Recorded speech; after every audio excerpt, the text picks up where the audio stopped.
Hi, my name's Carrie, and I am going to share for you or introduce you to the film Testament of Youth, which is based on the memoir of Vera Brittain.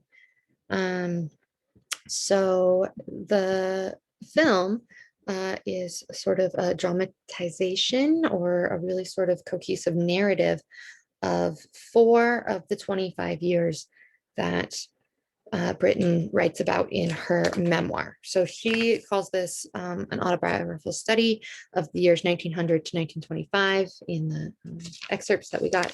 Um, the film is 1914 to 1918. So the memoir itself is the whole story of her youth. And it's published in 1933, almost 20 years after the war begins, and written as a memoir, sort of very, I got the sense of almost like begrudgingly, like Brittain really wanted to tell her story first as fiction, like the film sort of does, and like just a nice, neat little narrative. But she realizes that she can't. And so she eventually settles on memoir or autobiography as her vehicle. I think this is really important because of the function of time to one impact memory, right? And if I try to remember stuff that happened 20 years ago, I mean, come on. And also that notion of like reflection and healing. There's a lot of trauma that she and everyone at this time experienced living through the war. And there's also this writing process that she seems to be really struggling with, again, as she processes all that. So when we look at Brittain's kind of stated objective for writing and what, she says it's to challenge that sort of notion of forgetfulness that we so easily fall into. I think it's interesting that so much of what she had to do was remembering things that had been forgotten, and that really is the focus of the Parkins essay, and how that project of remembrance works as feminist witnessing and social difference, and how those things impact her telling of the story. The movie doesn't have that sense of time. Instead, it has these little flashbacks. So as the war gets going, kind of through the second half of the film, we'll see these just like literally it's a flash, like a 1 second sort of like scene back to something that had happened previously. And that I feel is how the film is trying to bring that element of time and looking back. It's just so different, and the impact is so again, just different from the 20 years that the memoir has versus just these like sort of moments of days, months, weeks, maybe a year or two from the film. So that might be something to sort of explore, how the flashbacks sort of work and how do they compare to the memoir itself. We can't ignore the fact that the book or the memoir and the film are called Testament of Youth. These notions of youth are at the heart of the story.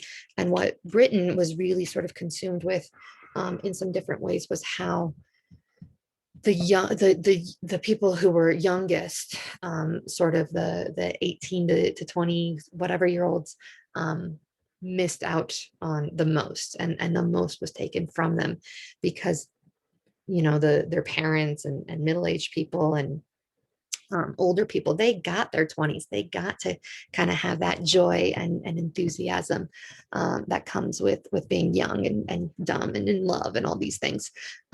She's very much in love in this story as well, and when she writes about that experience, she kind of chalks up some of the overwhelmingness and the underwhelmingness and never really quite knowing what's right or what to do to just being so distressingly young. And I really loved that phrase to sort of capture what's going on with the characters, because I was able to connect to it so much when I think back to being 17, 18, 19 and cringing at the things that I written in my diary, or kind of remembering some of those experiences. It was just so distressing in different ways.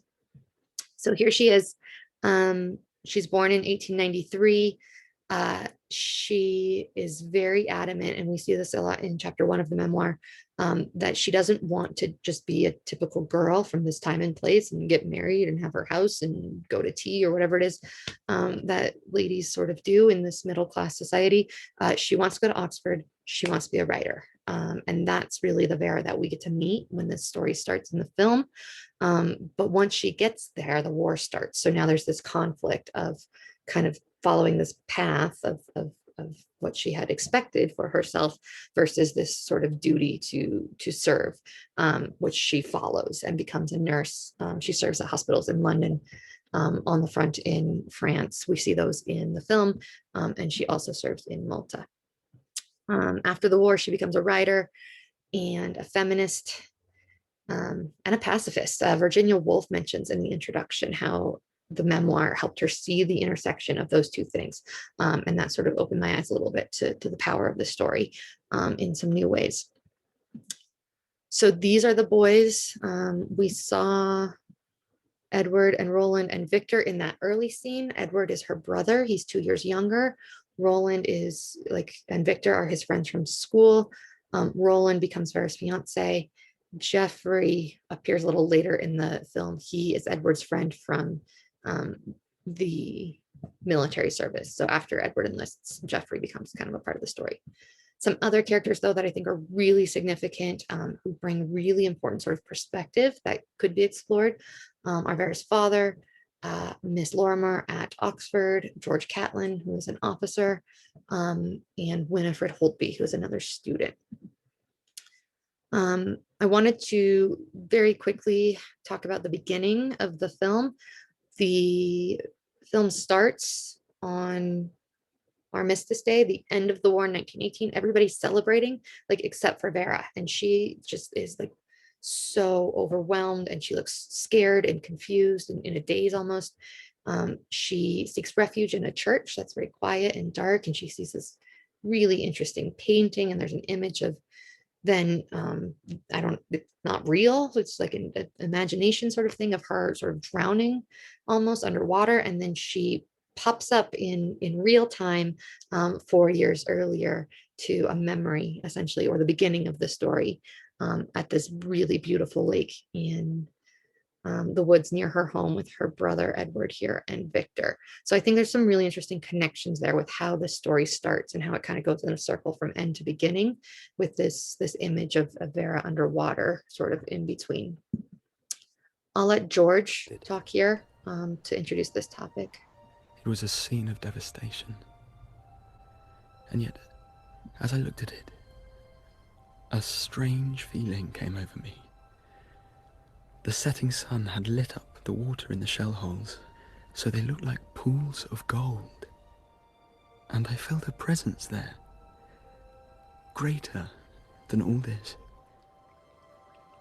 Such peace, Edward. And I thought of you, dear friend, and I knew I'd see you again, either in this world or the hereafter.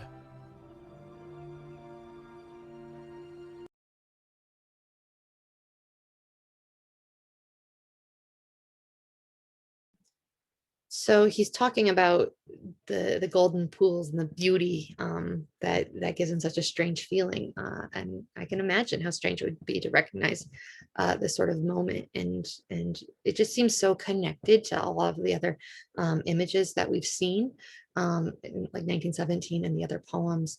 The other thing that I noticed, I'm not sure if I'm right, but the I think every single scene has light in it. I don't recall, and as I was paying attention sort of through my second watch, I didn't see a single scene that was like completely in the dark. So if I'm wrong, let me know. I'd love to know where they are, because I think that is a really interesting choice to have lots and lots of, not necessarily lots of like light in the scenes, but light in every scene. Often it's natural light. And I think, again, that imagery connects to a lot of the poems. If you want to hit pause here and see some of the specific poems that I feel connect to some of like the really specific moments that Vera has, especially as a nurse, they're listed there on the left. And Roland's own poetry is presented in the film as well. And 3 different poems he shares kind of on screen at those different time stamps. So you could check those out too, if you're interested. There's this notion, I think, in memoir and in the war stories and the war poems of like getting the truth like right and understood, and how kind of impossible that was. And Vera asks Roland to give her that truth and not hold things back from her. But I feel like the film itself maybe isn't connected to that same sort of urgency that the memoir is. Um, so it does confront the reality of the war in a lot of ways. I just wonder in what ways it doesn't, kind of the things it's leaving out or that is unable, like cannot be told, because it is just these 4 war years as opposed to the 20 years of time of the memoir. Last little bit here. Is just some general sort of things to look at and think about, to pay attention to if those kind of more specific things that I had didn't strike your interest. Maybe focusing on a specific character, the power of place, or the patterns of the story. There's lots that you can find there. Again, thinking of this work and its purpose and its value as the narrative that Britain herself couldn't ever seem to sort of get out. Um, what does that bring to our understanding of this time and place and peace? So I can't wait to see what you come up with and share in our discussions. Thank you all for watching.